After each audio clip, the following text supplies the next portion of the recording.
Here's a news flash. Dogs are dying on commercial airline flights. Apparently this is fairly common. Why is this? Well, the incidence of dogs traveling is greatly increasing. People want to travel. People want to bring their dogs. The airlines found out they could charge more for dogs than they do for people.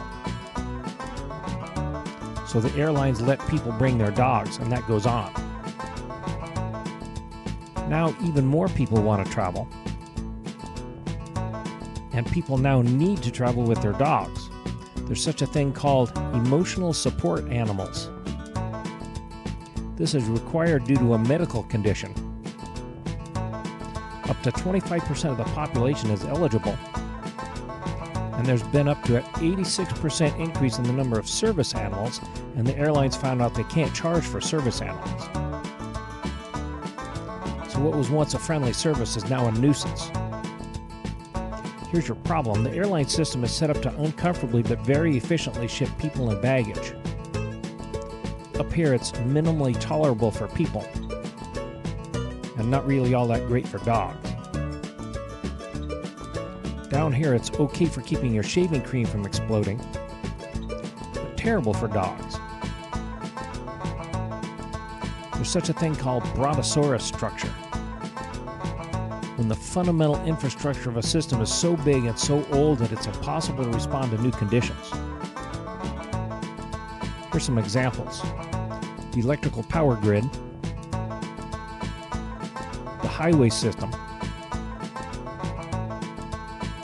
and the communications and IT protocols. In that industry, it's called legacy infrastructure.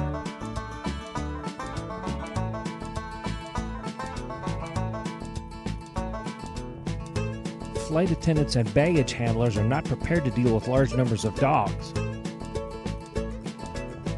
It wasn't previously thought to be the airline's job to do this.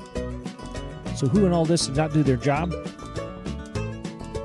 My vote, 51%, is entrenched mediocrity. When the idea of allowing dogs to fly was proposed, there was denial that the system would be able to handle it.